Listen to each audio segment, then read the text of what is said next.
Sitting in my wheelchair, I smiled at my two sons, who were looking at me with expectant eyes. Tonight, I was about to fulfill a long-held resolution. I was going to tell my sons the story of my life. Taking a deep breath to calm myself, I began to speak softly. I told my sons that when I was their age, I had been living on the streets. I explained that my legs had become paralyzed, I had been abandoned by my parents, and I had ended up alone at just 10 years old. Seeing the surprised expressions on my sons' faces, I smiled gently. I emphasized that this was not a sad story. Rather, it was a story of hope, courage, and the kindness of people. And I told my sons that I wanted them to hear about the journey of how I became who I am now and how I came to be here with them. As I spoke about my past hardships, I kept in mind that they did not define me. The story of my life was the result of overcoming difficulties, never losing hope, and being supported by the goodwill of many people. I remember that morning like it was yesterday, the fine rain pelting my face, cold and unforgiving. Leaning on my crutches, I inched my way down the city streets, each step a reminder of my broken body. At just 10 years old, my life had already been filled with more trials than most folks face in a lifetime.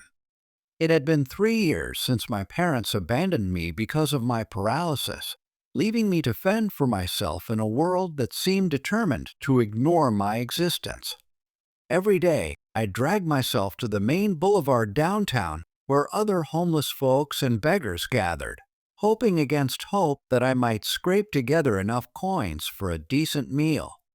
My stomach was twisting with hunger, a constant companion that had been with me for nearly 2 days straight. After what felt like miles of painful shuffling, I finally reached my usual spot on the corner, setting out my hat for any spare change a passerby might toss my way. Time crawled by, slower than molasses in January, as I watched people rush past, lost in their own thoughts and troubles, blind to the small, crippled boy at their feet. As noon approached, the smell of fresh bread from the bakery across the street hit me like a ton of bricks, my stomach growling so loud I thought the whole block must have heard it. I dared to dream that if I could just collect a few more coins, I might be able to buy a slice of that heavenly bread later. Just then, a man in a business suit walked by, glancing at my nearly empty hat. For a split second, I thought he might drop a coin, but he just shook his head and kept on walking, leaving me feeling invisible once again. I sighed, already too used to this indifference at such a young age. Suddenly, a group of laughing kids came running down the sidewalk, their carefree joy a stark contrast to my misery. As they passed, one of them kicked my hat, scattering my meager collection of coins across the wet pavement.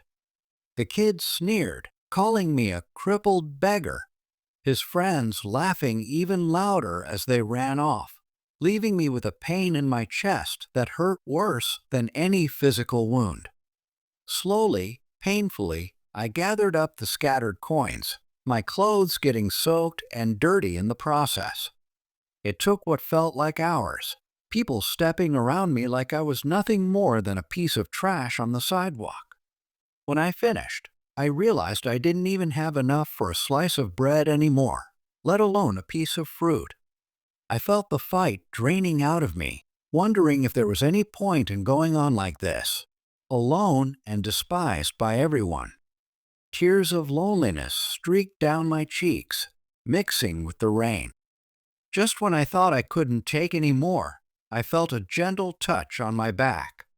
I turned, startled, to see a kind-faced old woman looking at me with such compassion it nearly broke my heart. Without a word, she dropped some coins into my hat and gave me the sweetest smile I'd seen in years. It was the first act of kindness I'd experienced in so long. I almost didn't know how to react. Wiping away my tears, I managed a shy smile and whispered a, "Thank you, ma'am." She nodded gently and continued on her way, but that one moment of humanity rekindled a tiny spark of hope in my soul. Night fell, and I dragged my weary body to the alley where I always spent my nights. Another day of failure weighing heavy on my shoulders. My old cardboard box, nestled between some crates and garbage bags, waited for me like a faithful friend. I tried to get comfortable and drift off to sleep, but it's mighty hard when your stomach's growling like an angry bear. As I lay there, memories flooded my mind, just like they did most nights. Blurry images of happier times with my folks and brother danced before my eyes. Like an old home movie I couldn't quite turn off. I was only 5 when my legs started giving me trouble, and before I knew it, I couldn't walk at all. I remembered the endless doctor visits, the tests, the treatments, and how my parents' faces grew more desperate and defeated as time went on, and I didn't get any better. Then came that awful afternoon when they had a terrible fight and decided to leave me on the street. I choked back a sob, recalling how my mommy left me right on this very corner where I now begged. She kissed my forehead one last time and promised she'd come back for me, but she never did. Neither did my pa or my brother. For months, I waited anxiously, asking every passerby if they'd seen my parents, hope fading a little more each day. As time passed, I learned to accept my fate and survive on my own in this unforgiving world of poverty. 3 years have gone by, and I'm still here, sleeping wherever I can find a spot, eating just enough to keep from starving. My only companions are the darkness of night and the indifference of strangers. Sometimes, I wonder if it would have been better if I died along with my family. But deep down, there's still a flicker of hope that things might change. Maybe a kind soul will come into my life, give meaning to all this suffering, and make the sun shine for me again. With that comforting thought, I finally drifted off to sleep, knowing tomorrow would be another day of struggle. As the sun peeked over the horizon, filling the alley with light, I stretched and yawned, ready to start my daily routine. I crawled out of my cardboard shelter and limped over to a nearby faucet to freshen up before hitting the streets. The cold water on my face and hands cleared my head, even as my stomach begged for something, anything to eat. With my usual determination, I grabbed my crutches and headed to the boulevard to start another day of begging. When I reached my usual corner, the hunger was almost unbearable, and I prayed folks might be more generous today. I put out my hat and tried my best to look pitiful, but the first few hours were as fruitless as ever.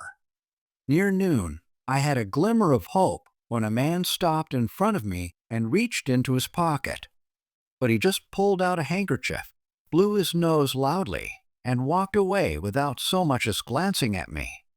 The pain in my belly was so bad, I thought I might pass out right there on the sidewalk. In a desperate attempt, I called out to a woman passing by with shopping bags from the market. I weakly asked if she could spare an apple or a piece of bread, explaining I hadn't eaten since yesterday. Her face hardened, and she spat out that I was a lazy child who should find a job instead of begging for pity. As she hurried away, I felt my heart breaking all over again. As afternoon rolled around, I was about ready to give up and pass out from hunger. I decided to head back to my alley and try to sleep off the gnawing in my belly. Just as I was packing up my meager belongings, I felt a tug on my sleeve. It was an older gentleman with kind eyes, dressed in simple clothes. He said, "Here, son. It ain't much, but I hope it helps a little," and dropped a few coins in my hat. It was enough to buy some fruit from the market, and I felt a surge of gratitude wash over me. "Thank you, sir. Thank you so much," I cried out, touched by this noble gesture. It restored a bit of my faith in humanity, which had been worn pretty thin. After buying an apple, I retreated to my alley to eat and regain some strength. As night fell and I was getting ready to sleep, I heard footsteps and laughter that put me on edge. Before I could hide, 3 young toughs came swaggering in, kicking cans and hollering. When they spotted me, they came over with threatening grins on their faces. "Well, well, what do we have here? A crippled beggar." The biggest one sneered, giving me a kick that sent me sprawling. The other 2 joined in the taunting, their faces twisted with cruel amusement. I begged them to leave me alone, saying I hadn't done anything to them. But it was clear they'd already decided to use me as their punching bag for the night. They kicked me mercilessly and stole what little food I had left. "That'll teach you to stay off our turf, you useless piece of garbage," the leader spat, giving my ribs one last kick. I curled up into a ball, sobbing from the pain and humiliation. The thugs walked away, laughing loudly at my misery. It took hours for me to crawl back to my cardboard box, my body bruised and aching all over. As I lay there in the darkness, my mind inevitably drifted back to happier times with my family. I remembered weekends when my parents would proudly take me to the park. My brother Patrick would hoist me onto his shoulders so I could reach the tree branches. We'd run around on the grass, our laughter never ending. Afterwards, we'd sit on a bench, munching on sandwiches and ice cream. Those were precious moments. I also recalled my mother tucking me in at night, reading me stories, the smell of fresh soup wafting from the kitchen, and playing with neighborhood friends. It was all full of love and joy. That is, until I started losing the use of my legs at age 5. It began with occasional stumbles, then difficulty running or climbing stairs. Eventually, I couldn't walk at all. We went from doctor to doctor, seeking a diagnosis and treatment. I remembered how the atmosphere at home grew tenser as months passed with no improvement. The whispered arguments I overheard behind closed doors when they thought I was asleep. The gradually decreasing trips to the park or visits with friends. The look of helplessness on my mother's face as she constantly had to care for me. Finally, one morning, my parents sat me down with serious faces. They told me I needed to stay with other relatives for a while. They promised they'd be back and everything would be sorted out. I didn't fully understand what was happening, but I trusted them. That afternoon, my mother took my hand and led me to the very corner where I now beg. She sat me against the wall, gave me a long hug, and left me with some money and my crutches. She made me promise to wait there, saying she'd be back in a few days. In my innocence, I believed her. But days turned into weeks, then months, with no word from my parents. I waited anxiously, asking everyone about them, clinging to hope. But the harsh reality eventually hit me. They had abandoned me for good. The painful memory of that realization still squeezes my heart to this day. I relived the anguish and fear of those first few weeks alone on the streets. I couldn't understand why my parents had left me like this. For a 5-year-old child, it was a devastating blow. Little by little, I hardened my heart and learned to survive on my own.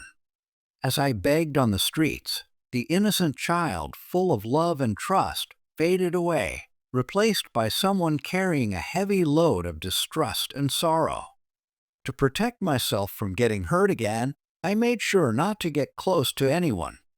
Deep down, though, I still loved my parents. Despite everything, I wanted to believe they'd abandoned me not out of malice, but out of desperation, unable to care for me. I'd imagine them finding the courage to come back for me someday. Those fantasies kept me going, even on the toughest days. With my body and soul aching, I finally drifted off to sleep that night. I dreamed of a past I could never reclaim. Tomorrow would be another day of struggle on the streets. But at least in my dreams, I could find refuge and happy memories that no one could take away from me. The next morning, I woke up in my alley, enduring the pain as a cold drizzle fell. The previous night's assault had left more than just physical bruises. My spirit was battered too. As I slowly sat up, I couldn't shake the sadness that washed over me. Lately, life had started to feel meaningless. How much longer could I endure this miserable existence? Would anyone even notice if I disappeared? Maybe it would be best to just give up once and for all. Shaking my head to clear those dangerous thoughts, I grabbed my crutches and limped out into the drizzle. As always, I had to focus on surviving another day. Begging was my only option. When I reached my usual corner, it was empty, which was unusual. Normally, there'd be other beggars already set up by this time, but today there was no one. I guess the cold rain had driven them to seek shelter early. Resigned, I leaned against the wall and put my hat out in front of me. The raindrops soaked through my clothes and dampened my spirit. An hour passed, and not a single person stopped to drop a coin. It felt like it was going to be one of those days. Suddenly, a car sped by, hitting a puddle and drenching me from head to toe. The driver didn't even seem to notice. I broke down in tears, feeling utterly helpless. I felt completely alone, invisible to the world around me. By noon, I still hadn't gotten a single coin. Shivering from the cold, hungry, and soaked to the bone, I felt my strength ebbing away. In desperation, I crawled to the bakery on the corner, which was about to close. I begged the baker for just a piece of old bread, anything at all, explaining that I was starving. The big man behind the counter told me to get lost, saying he didn't give food to lazy bums. I knew I'd have to resort to digging through the garbage later, but for now, I had to endure. Time passed painfully slow. The rain had let up, but the cold was getting worse. I was drifting in and out of consciousness from hunger. Just when I thought I couldn't take it anymore, I heard a kind voice. "Here, drink this.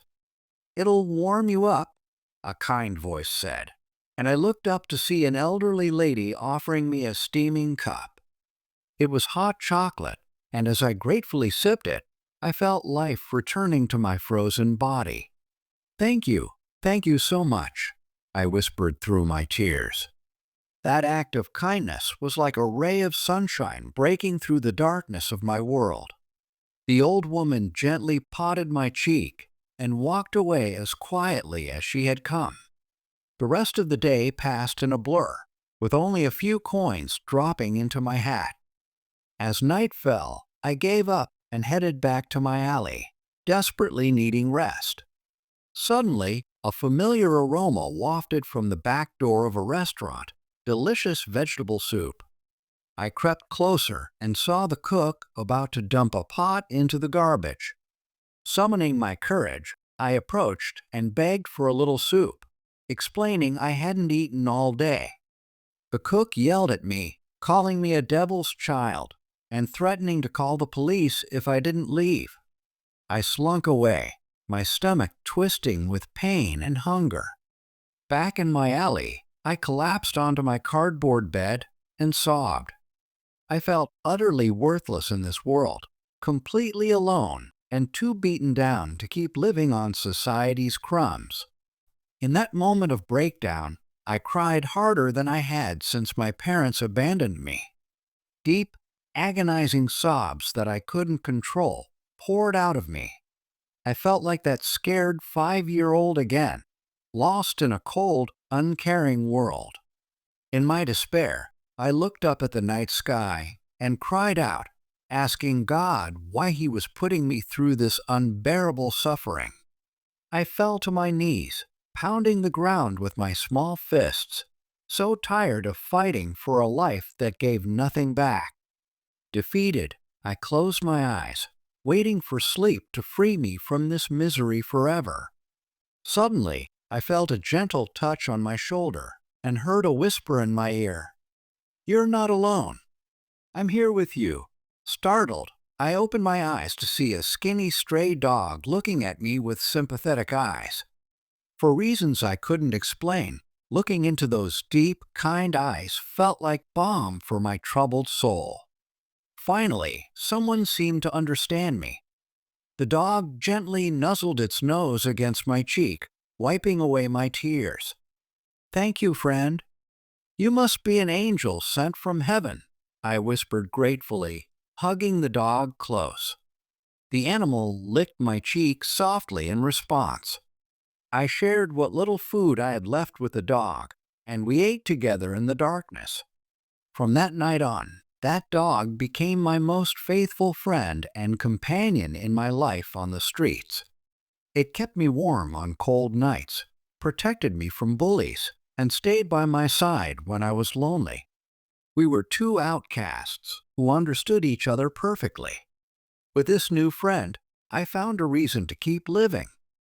I wasn't completely alone anymore, and I had something to fight for each day. The dog had given me hope through its love. A few weeks later, I decided to name my canine companion Buddy.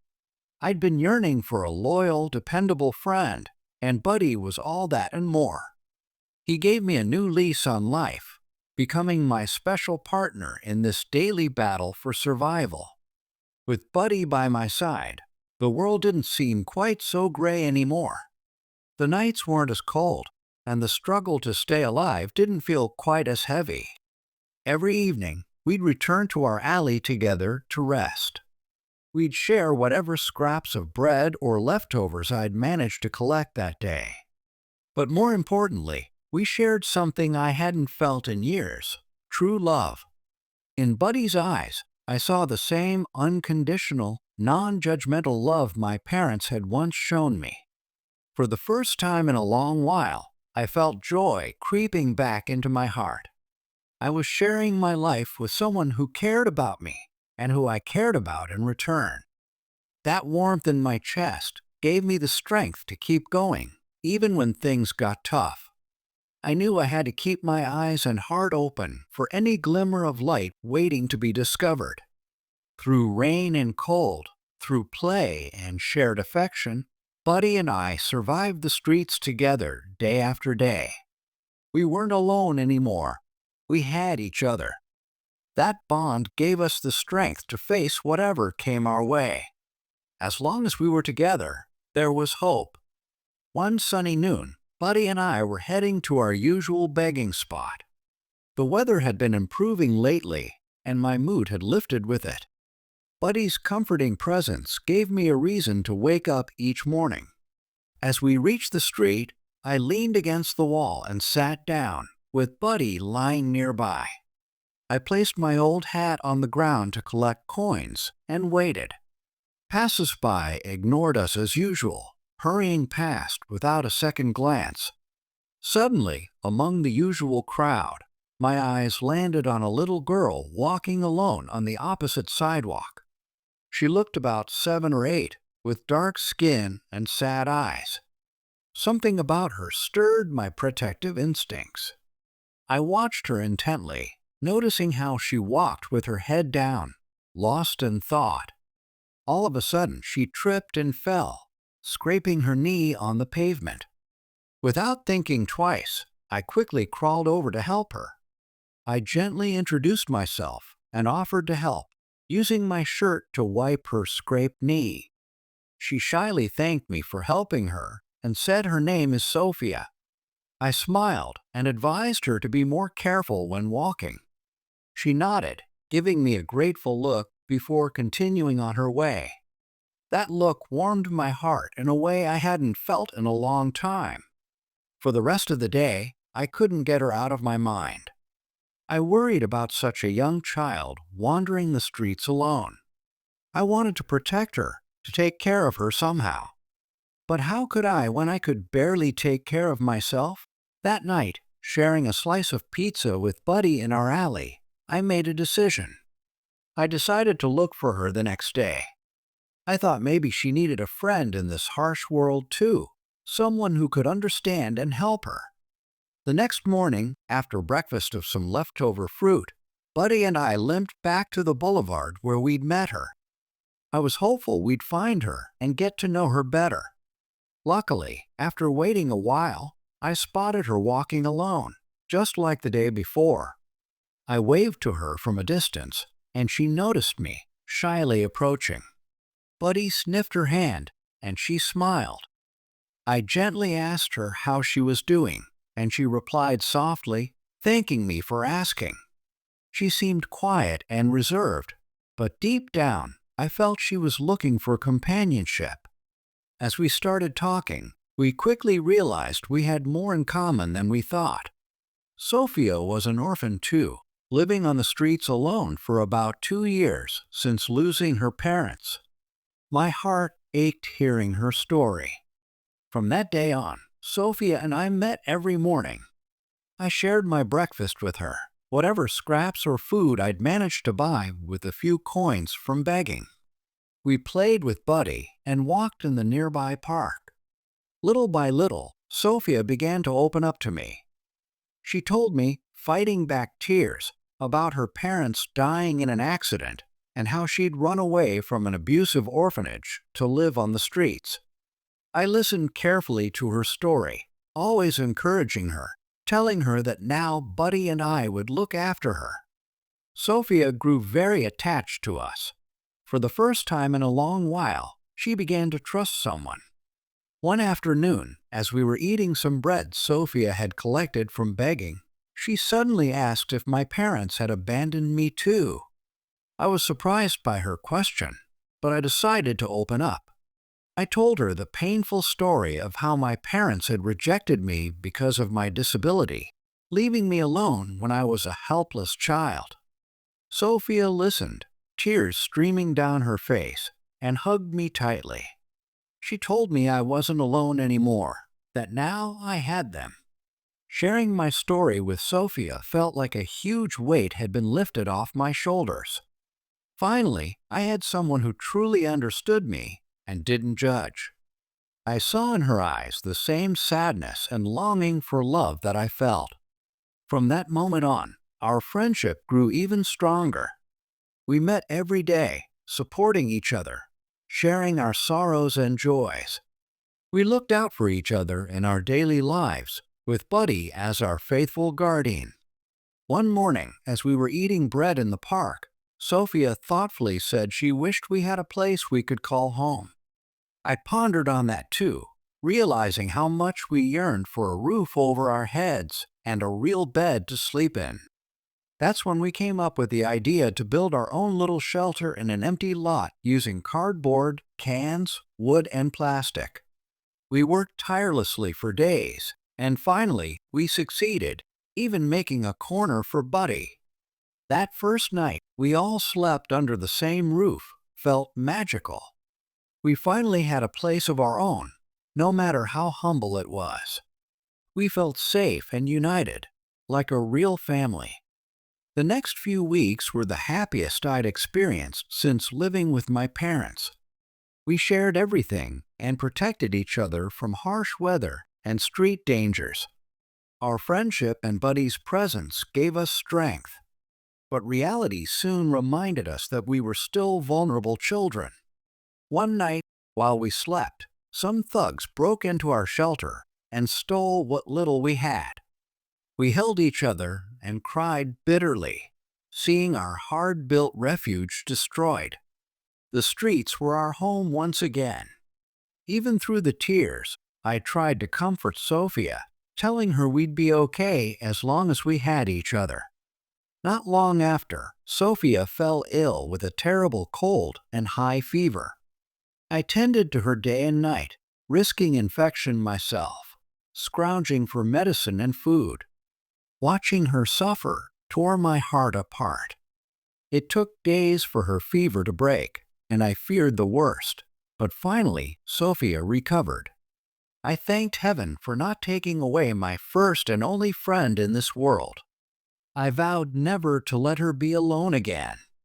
Once Sophia was better, we pushed on as usual, facing the harsh realities of street survival together.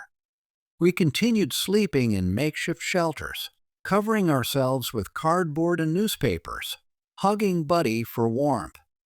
But when winter came, things got worse. The nights became dangerously cold, and food became scarcer. Sophia fell ill again, and I feared I might not be able to save her this time. We needed to find a safer place, or we wouldn't survive. That's when I remembered a nearby church with a kind priest who sometimes gave us bread and clothes. I thought he might help us. Sophia was too weak, so I carried her on my back, with Buddy by our side, and we headed to the church. Thankfully, Father Paul welcomed us kindly, his eyes full of compassion and understanding. After hearing our story, he agreed to provide us temporary lodging in a small guest room at the church. I was infinitely grateful. Finally, under a safe roof, with regular meals and access to medicine thanks to the priest's generosity, Sophia slowly recovered. I helped her take a few steps in the church garden each day to regain her strength, always guarded by our faithful Buddy. The priest also taught us basic reading and writing, and involved us in church activities. Little by little, we started to regain a sense of stability and safety in our lives. I felt an overwhelming gratitude towards Father Paul, this kind man who had saved us. Each night, after dinner and helping with church chores, I gently tucked Sophia into our shared bed, like the big brother I'd become to her. I'd read her Bible stories until she fell into a peaceful sleep. Then I'd sit by the bedside, watching her sleeping face in the flickering light of a small candle. I could hardly believe how much my life had changed since she came into it. It felt like God had placed her in my path to save me from the darkness of loneliness. For the first time in years, during those months at the church, I felt the warmth of a home and family again. With Father Paul, Sophia, and faithful Buddy, I felt loved and cared for. After so long, I was happy again, and I thanked God for them every night. But deep down, I feared this happiness wouldn't last. I knew Father Paul had limited resources and couldn't officially adopt us. If something happened to him, we had no guarantee we could stay. This thought tormented me. Months passed, and we enjoyed our new life to the fullest, but the anxiety about its permanence was always there. Sophia had grown very attached to Father Paul and the church, and I couldn't bear to imagine us having to leave. Then one day, a well-dressed older gentleman appeared, asking about the street children Father Paul had taken in. He was from social services, here to assess our situation. Father Paul welcomed him kindly and introduced us as we stared at him nervously. The man talked with us for hours, listening carefully to our life stories, and promised to help us as much as he could.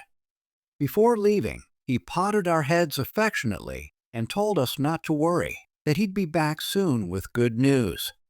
His words echoed in my head like a promise. Maybe, finally, the sun would rise on our lives. That night, I gazed at the stars from the church's small courtyard, lost in thought. I remembered countless nights on the streets, begging God for a miracle. Perhaps at last my prayers were being answered. I hugged Buddy, my faithful comrade, gently, praying we wouldn't lose hope. Weeks passed since the social services man's visit. Sophia and I waited anxiously for his return, hoping he'd keep his promise to help us. Meanwhile, we continued our daily routines at the church, helping out as much as we could, studying with Father Paul, and playing with Buddy in the garden to distract ourselves from our worries. One morning after breakfast, we were surprised to see the well-dressed gentleman return, this time accompanied by a kind-looking older woman. Father Paul greeted them and called us over. He explained that these were Mr. Benjamin and Miss Holly from Social Services, here to talk with us. Benjamin told us that after carefully considering our situation and the wonderful care Father Paul had given us, they had decided to assign us a legal guardian, someone who could take responsibility for our care. Sophia and I looked at each other in surprise, not fully understanding what this meant. He continued, explaining that Holly had kindly agreed to take on the role of our guardian. He said she'd visit regularly and support us with whatever we needed. Holly smiled warmly at us, saying it was her joy to help us have a more stable and happy life. She encouraged us to rely on her for anything we needed, and said we'd get to know each other little by little. My heart felt like it was about to burst out of my chest. Was this really happening? Would someone actually be looking after us from now on? I grabbed Sophia's hand and could tell she was just as excited and full of hope as I was. Father Paul smiled at us, visibly moved. Benjamin said they'd leave us to get acquainted and would be back in a few days to sort out the next steps. Sophia and I were so overwhelmed we could only nod. When we were alone, Father Paul hugged us gently. He told us this was the beginning of our new life, that Holly was a good person, and that we deserved to be happy. I couldn't hold back the tears in my eyes. After years of feeling abandoned, life was suddenly giving us a second chance. Sophia couldn't contain her joy either, chasing after Buddy, who was barking happily, and hugging him tight. The days that followed were filled with nervous excitement and preparations. Holly came back and sorted out all the legal details of our guardianship. She even brought us new clothes, toys, and treats to win our affection. Gradually, during her visits, we got to know our new guardian better. She told us she was a widow with no children who had decided to support street kids like us. We quickly grew to trust her kindness and warmth. She began supporting Sophia's medical needs, our meals, transportation to school, and other basic necessities that Father Paul couldn't provide. She even got us ID cards so we could access more services. Slowly but surely, we adapted to this new life where someone was looking after us, caring about our education, health, and happiness. It felt strange at first, but also reassuring. We felt like we could be children again. Of course, it wasn't all smooth sailing. Transitioning from years of complete neglect on the streets to a more structured life came with its challenges. We had our small friction with Holly too, but Sophia and I were changing bit by bit. We were healing our emotional wounds, adjusting to routines and schedules, and learning to trust the world again. We started to feel worthy of love and opportunities, just like any other children. A few months after that life-changing encounter, Holly threw us a small surprise birthday party. Since we didn't know the exact dates, it was a day full of joy, games, presents, and love from the people who had become our family. Sophia blew out the candles while I hugged her tight. After a year with Holly, we wanted to thank her in some special way for all she'd done for us. We helped at the church and saved coins bit by bit to buy her a simple but elegant pair of earrings. When we gave them to her, Holly was moved to tears. She hugged us, saying the best gift was having us with her, seeing us healthy, smiling, and full of dreams. It was the biggest act of love we'd ever done for someone. One afternoon, as we were talking about our future dreams in the church garden, I shared something I'd been thinking about for a long time. I shared a dream I'd been nurturing for a long time with Sophia. I told her that when we grew up, I wanted to help kids living on the streets like we once did, to help them find homes and love. Sophia, touched by my words, hugged me tightly. She said she'd help me, reminding me that we understood those kids better than anyone because we'd been through the same experiences. My chest swelled with pride and hope. knowing that one day we'd make that dream a reality together. Years passed, filled with joys and sorrows, successes and failures, but Sophia and I, now like siblings, always supported each other. As we grew and matured, we never forgot the indelible memories of our harsh life on the streets. Those memories drove us to work for the benefit of others. At 16, thanks to Holly's support, we started high school, continuing our studies and preparing for our future careers. I wanted to study social work, while Sophia was interested in child psychology. Our difficult life experiences gave us a unique perspective to help people in similar situations. Holly couldn't have been prouder of us. Life had given us a chance for redemption, and we were determined to make the most of it, never forgetting our roots. The now elderly Father Paul encouraged us to keep pursuing our dream of reaching out to those overlooked and neglected by society, just as he had done for us years ago. Through laughter and tears, Sophia and I supported each other as we completed our school education. The bond that had tied us since our first meeting on the streets was unbreakable now. We felt that as long as we were together, we could overcome any obstacle. After graduating high school with excellent grades, we experienced the emotional moment of entering university, marking the beginning of a new chapter in our lives. Holly, showing her unwavering and unconditional support, accompanied us to our first day of classes, wishing us success in this new adventure. Throughout our college years, Sophia and I worked diligently to become competent and empathetic professionals, ready to address the needs of the most vulnerable. As graduation approached, we decided to give back to the community that had taken us in years ago. We organized support activities for street children at Father Paul's church, providing meals, clothing, books, and toys. The joy on Father Paul's face as he watched our efforts was indescribable.